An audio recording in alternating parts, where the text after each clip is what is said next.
Hello everyone, welcome back to my channel. ಎಲ್ಲರೂ ಹೇಗಿದ್ದೀರಾ? ಎಲ್ಲರೂ ಚೆನ್ನಾಗಿದ್ದೀರಾ ಅಂತ ಅಂದ್ಕೊಳ್ತಾ ಇವತ್ತಿನ ಈ ವಿಡಿಯೋನ ಶುರು ಮಾಡ್ತಾ ಇದ್ದೀನಿ. ಇವತ್ತು ಹಬ್ಬದ ದಿನ ಅಂದರೆ ಶುಕ್ರವಾರ. ನಾವು ಹಿಂದಿನ ದಿನ ನೈಟಲ್ಲೇ ಎಲ್ಲ ಡೆಕೋರೇಷನ್ ಮಾಡಿ ಅದಾದಮೇಲೆ ನಾವೆಲ್ಲ ಮಲಗೋ ಅಷ್ಟರಲ್ಲೇ 1:30-2 ಗಂಟೆ ಆಗಿತ್ತು. ಈ ವರ್ಷ ಬೆಳಗಿನ ಜಾವ 4:15 ಒಳಗಡೆ ಅಂದರೆ ಬ್ರಾಹ್ಮಿ ಮುಹೂರ್ತದಲ್ಲಿ ಪೂಜೆನ ಮಾಡಬೇಕು ಅಂತ ಬಂದಿದ್ದರಿಂದ ಬೆಳಿಗ್ಗೆನೇ ಎದ್ದು ಭೂಮಿಕಾ ಪೂಜೆ ಸ್ಟಾರ್ಟ್ ಮಾಡಿದ್ಲು. ಅದಾದಮೇಲೆ ನಾವುಗಳು ಬೇಗನೆ ಎದ್ದು ಎಲ್ಲ ರೆಡಿಯಾಗಿದ್ದೀವಿ. ಆಲ್ರೆಡಿ ಇಲ್ಲಿ ದೇವ್ರ ಮುಂದೆ ಎಲ್ಲ ತಟ್ಟೆಗಳೆಲ್ಲ ಜೋಡಿಸಾಯಿತು. ಇಲ್ಲಿ ಅನ್ವಿಕ್ ಅವ್ರ ಅಜ್ಜಿಗೆ ಗಂಧದ ಕಡ್ಡಿ ಮತ್ತು ಧೂಪದ ಬತ್ತಿ ಎಲ್ಲ ಓಪನ್ ಮಾಡಿಕೊಡ್ತಾ ಇದ್ದಾನೆ. ಪೂಜೆಗೆ ಏನೇನು ಬೇಕೆಲ್ಲ ರೆಡಿ ಮಾಡಿಕೊಡ್ತಾ ಇದ್ದಾನೆ. ದೇವ್ರ ಮುಂದೆ 9 ಅಥವಾ 15, 12 ಆ ರೀತಿ ತಟ್ಟೆಗಳನ್ನ ಜೋಡಿಸ್ಬೋದು. ಇಲ್ಲಿ ನಾವು ಮಾಡಿರುವಂಥ ತಿಂಡಿಗಳು, ಹಣ್ಣುಗಳು, ಹೂಗಳು, ಡ್ರೈ ಫ್ರೂಟ್ಸು, ಅದ್ರ ಜೊತೆಗೆ ಮಡ್ಲಕ್ಕಿನೂ ಇಡಬೇಕು. ಅದಾದಮೇಲೆ ಲಕ್ಷ್ಮಿಗೆ ಈ ರೀತಿ ಅಲಂಕಾರ ಮಾಡಿದ್ದೀವಿ. ಮುಖವಾಡಕ್ಕೆ ಒಂದು ಕಿರೀಟ ಥರ ಮಾಡಿದ್ದೀವಿ. ಹಾಗೆಯೇ ಎಲೆ ರೀತಿ ಮಾಡೋಣ ಅಂತ ಅಂದ್ಕೊಂಡೆ, ಆದರೆ ಎಲೆ ರೀತಿ ಮಾಡಿದ್ರೆ ಬ್ಯಾಕ್ಗ್ರೌಂಡು ಎಲೆದೇ ಆಗಿರೋದ್ರಿಂದ ಎರಡು ಕಾಂಬಿನೇಷನ್ ಚೆನ್ನಾಗಿರಲ್ಲ ಅಂತ ಫ್ಲವರ್ ಥರದ್ದನ್ನು ಹಾಕಿದ್ದೀನಿ. ಜೊತೆಗೆ ಇಲ್ಲಿ ಗರ್ಕೆನೂ ಕೂಡ ಇಡಬೇಕು. ಗರ್ಕೆ ಗಣೇಶನಿಗೆ ಪ್ರಿಯವಾಗಿರೋದು. ಯಾವುದೇ ಪೂಜೆ ಮಾಡಬೇಕಾದ್ರೆ ಯಾವುದು ವಿಘ್ನಗಳಾಗದೇ ಇರಲಿ ಅಂತ ಗಣೇಶನಿಗೆ ಪ್ರಾರ್ಥನೆ ಮಾಡಿ ಅದಾದಮೇಲೆ ಪೂಜೆನ ಸ್ಟಾರ್ಟ್ ಮಾಡಬೇಕು. ಹಾಗೆ ದೇವ್ರ ಮನೆಯಲ್ಲೂ ಸಿಂಪಲಾಗಿ ಪೂಜೆ ಮುಗಿಸ್ಕೊಂಡು ಈಗ ಪ್ರಸಾದಕ್ಕೆ ಏನೇನು ಬೇಕು ಅದೆಲ್ಲನೂ ಕೂಡ ಬೆಳಿಗ್ಗೆನೇ ರೆಡಿ ಮಾಡ್ಕೊಂಡ್ವಿ. ಹೂರ್ಣ ಮತ್ತು ಒಬ್ಬಟ್ಟಿಟ್ಟು, ಪುಳಿಯೋಗರೆ ಅದೆಲ್ಲನೂ ಬೆಳಿಗ್ಗೆನೇ ಮಾಡಿ ದೇವ್ರ ಮುಂದೆ ಪ್ರಸಾದಕ್ಕೆ ಅಂತ ಇಟ್ವಿ. ಇದ್ರ ಜೊತೆಗೆ ಒಬ್ಬಟ್ಟು ಸಾಂಬಾರು, ಅದಾದಮೇಲೆ ಪಾಯಸ. ಇದಿಷ್ಟು ಬೆಳಿಗ್ಗೆ ತಿಂಡಿ ಟೈಮ್ಗೆ ರೆಡಿಯಾಗಿತ್ತು. ಇದಾದ ತಕ್ಷಣವೇ ಪೂಜೆನ ಶುರು ಮಾಡಿದ್ವಿ.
ಎಲ್ಲರೂ ಪೂಜೆ ಮಾಡಿದ್ವಿ. ಅದಾದಮೇಲೆ ಅಕ್ಷತೆ ಹೂನ ಹಾಕಿ ದೇವ್ರ ಹತ್ರ ಆಶೀರ್ವಾದ ಪಡ್ಕೊಂಡ್ವಿ. ಅದಾದಮೇಲೆ 6 ಎಳೆ ಅಥವಾ 9 ಎಳೆ ದಾರ ತಗೊಂಡು ಅದಕ್ಕೆ ಅರ್ಶಿನ ಹಚ್ಚಿ ಅದಕ್ಕೆ ಹೂ ಕಟ್ಟಿ ದೇವ್ರ ಮುಂದೆ ಇಟ್ಟು ಪೂಜೆ ಮಾಡಿ ಅದಾದಮೇಲೆ ಎಲ್ಲರೂ ಕೈಗೆ ಕಟ್ಟಿಸ್ಕೊತಾ ಇದೀವಿ. ಇನ್ನೊಂದೇನಂದ್ರೆ ನಾವು ಮಹಾಲಕ್ಷ್ಮಿಗೆ ಮಡ್ಲಕ್ಕಿ ಅಂತ ಇಡ್ತೀವಲ್ವಾ, ಅದರಲ್ಲಿ ಒಂದು ಪೂರ್ಣ ಫಲ ಅಂತ ತೆಂಗಿನಕಾಯಿ ಅಥವಾ ಒಂದು ಫುಲ್ ಕೊಬ್ಬರಿಯನ್ನ ಇಡಬೇಕು.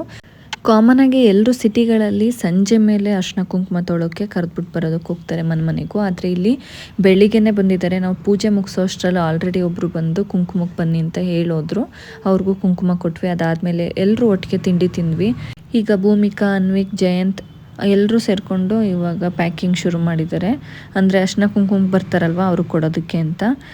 ಇಲ್ಲಿ ಲಡ್ಡು ಮಾಡಿಸಿದ್ವಿ, ಅದನ್ನು ಪ್ಯಾಕ್ ಮಾಡ್ತಿದ್ದಾನೆ ಅವನು. ಈ ಕಡೆ ತಾಂಬೂಲ ಪ್ಯಾಕ್ ಮಾಡ್ತಾ ಇರೋದು. ತಾಂಬೂಲಕ್ಕೆ ಒಂದು ತೆಂಗಿನಕಾಯಿ, ಎಲೆ ಅಡಿಕೆ, 2 ಬಾಳೆಹಣ್ಣು, ಜೊತೆಗೆ ಬಳೆ, ಹಾಗೆಯೇ ಒಂದೊಂದು ಲಡ್ಡು, ಇದಿಷ್ಟನ್ನು ಪ್ಯಾಕ್ ಮಾಡಿ ಒಂದು ಸೈಡ್ಗೆ ಜೋಡಿಸ್ತಾ ಇದ್ದಾರೆ. ಅಂದರೆ ಬರೋರ್ಗೆಲ್ಲರಿಗೂ ಕೊಡಬೇಕಲ್ಲ ಅದಕ್ಕೆ. ಈಗ ನಾನು ಮತ್ತು ರೇಣು ಆಂಟಿ ಇಬ್ಬರು ಎಲ್ಲರನ್ನೂ ಅರ್ಶಿನ ಕುಂಕುಮಕ್ಕೆ ಬನ್ನಿ ಅಂತ ಹೇಳ್ಬಿಟ್ಟು ಬರೋದಕ್ಕೆ ಅಂತ ಹೋಗ್ತಾ ಇದ್ದೀವಿ. ನಾವು ಆಲ್ರೆಡಿ ಆಗಲೇ ಹೇಳಿದೆ, ಸಿಟಿಗಳಲ್ಲಿ ಸಂಜೆ 5 ಗಂಟೆ ಅಥವಾ 5:15 ಮೇಲೆ ಅರ್ಶಿನ ಕುಂಕುಮಕ್ಕೆ ಬರ್ತಾರೆ ಮನೆಗಳಿಗೆ. ಆದರೆ ನಮ್ಮೂರಲ್ಲಿ ಆ ರೀತಿ ಮಾಡೋದಕ್ಕಾಗಲ್ಲ. ಯಾಕೆಂದರೆ ಊರಲ್ಲಿ ಎಲ್ಲರ ಮನೆಗಳಿಗೂ ನಾವು ಹೋಗಿ ಅವ್ರನ್ನ ಅರ್ಶಿನ ಕುಂಕುಮಕ್ಕೆ ಬನ್ನಿ ಅಂತ ಕರಿಬೇಕು ಅಂತಂದಾಗ ಒಂದೊಂದು ಮನೇಲಿ ಕನಿಷ್ಠ ಅಂದರೂ ಒಂದು 10 ನಿಮಿಷನಾದರೂ ಆಗೇ ಆಗುತ್ತೆ. ಅದೆಲ್ಲ ಮುಗಿಸ್ಕೊಂಡು ನಾವು ವಾಪಸ್ ಮನೆಗೆ ಹೋಗೋರಿಗೆ ಸಂಜೆ 5 ಗಂಟೆ 6 ಗಂಟೆನೇ ಆಗೋಗಿರುತ್ತೆ. ಅದರಿಂದ ನಾವು ಮಧ್ಯಾಹ್ನದಿಂದನೇ ನಮ್ಮೂರಲ್ಲಿ ಅರ್ಶಿನ ಕುಂಕುಮಕ್ಕೆ ಬನ್ನಿ ಅಂತ ಕರೆಯೋದಕ್ಕೆ ಹೋಗ್ತೀವಿ.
ಎಲ್ಲರನ್ನೂ ಅರ್ಶಿನ ಕುಂಕುಮಕ್ಕೆ ಬನ್ನಿ ಅಂತ ಕರೆದ್ಬಿಟ್ಟು ವಾಪಸ್ ಮನೆಗೆ ಬರೋ ಅಷ್ಟರಲ್ಲಿ ಸಂಜೆ ಆಗಿತ್ತು.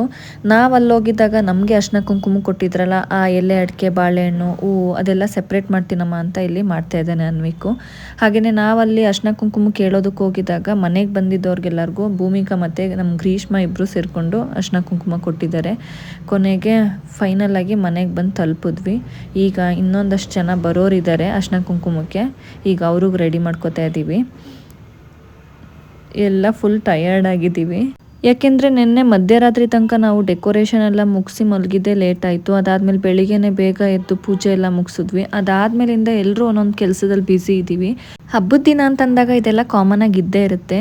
ಜೊತೆಗೆ ವರಮಹಾಲಕ್ಷ್ಮಿ ಹಬ್ಬ ಬರ್ತಾ ಇದೆ ಅಂತಂದರೆ ನಾವು 15 ದಿನ 20 ದಿನದಿಂದನೇ ಪ್ರಿಪ್ರೇಷನ್ನ ಶುರು ಮಾಡಿರ್ತೀವಿ. ಅಂದರೆ ಕ್ಲೀನಿಂಗು ಮತ್ತು ದೇವ್ರಿಗೆ ಯಾವ ಸೀರೆ ಹಾಕೋಣ, ಯಾವ ತಿಂಡಿ ಮಾಡೋಣ, ಬ್ಯಾಕ್ಗ್ರೌಂಡ್ ಯಾವ ಥರ ಡಿಸೈನ್ ಮಾಡೋಣ, ಆ ಥರ ಡಿಸ್ಕಷನ್ಸ್ಗಳು ನಡೀತಾನೆ ಇರುತ್ತೆ. ಆಲ್ಮೋಸ್ಟ್ ನಾವು ಹೇಳಿದ್ದವರೆಲ್ಲರೂ ತಾಂಬೂಲ ತೊಗೊಂಡೋಗಕ್ಕೆ ಬಂದಿದ್ರು.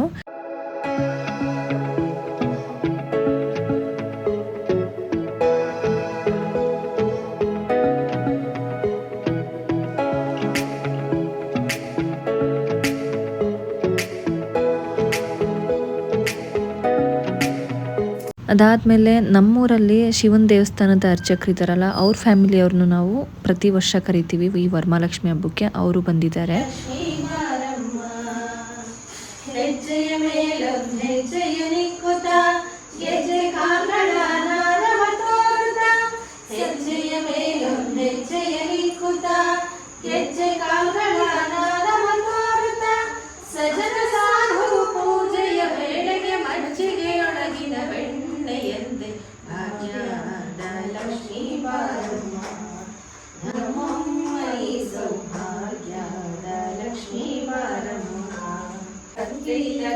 ಭಕ್ತರ ಮನೆಯಲ್ಲಿ ನಿತ್ಯ ಮಹೋತ್ಸವ ನಿತ್ಯ ಸುಮಂಗಳ.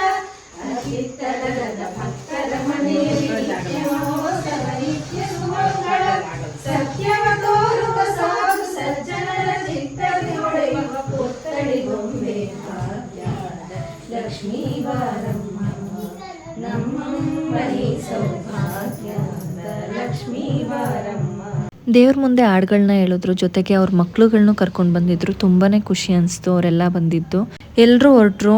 ಹಬ್ಬ ಎಲ್ಲ ಗ್ರ್ಯಾಂಡಾಗಿ ಖುಷಿಯಾಗಿ ಆಯಿತು.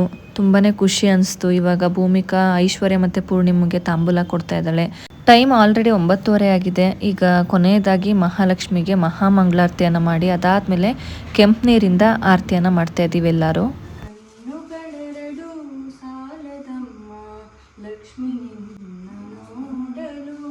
ನಾಲಗೆ ಹೊರಳಿ ನುಡಿಯದಮ್ಮ ನಿನ್ನ ಗಾನವ ಪಾಡಲು. ಯಾವ ರಾಗದಿ ಯಾವ ತಾಳದಿ ಹಾಡಿ ಪಾಡಲಿ ನಿನ್ನಯ ತಾಯಿ. ಕಣ್ಣುಗಳೆರಡು ಸಾಲದಮ್ಮ ಲಕ್ಷ್ಮಿ ನಿನ್ನ ನೋಡಲು. ನಾಲಗೆ ಹೊರಳಿ ನುಡಿಯದಮ್ಮ ತಾಳದಿ ಹಾಡಿ ಪಾಡಲಿ ನಿನ್ನಯ ತಾಯಿ. ಈ ರೀತಿ ನಮ್ಮೂರಲ್ಲಿ ನಮ್ಮನೆಯಲ್ಲಿ ವರಮಹಾಲಕ್ಷ್ಮಿ ಹಬ್ಬನ ಸೆಲೆಬ್ರೇಟ್ ಮಾಡಿದ್ವಿ ಅಂತ ಹೇಳ್ತಾ ಇದಿಷ್ಟು ಇವತ್ತಿನ ವಿಡಿಯೋ ಆಗಿತ್ತು. ಈ ವಿಡಿಯೋ ನಿಮ್ಮೆಲ್ಲರಿಗೂ ಇಷ್ಟ ಆಗಿರುತ್ತೆ ಅಂತ ಅಂದ್ಕೊಳ್ತೀನಿ. Thank you for watching.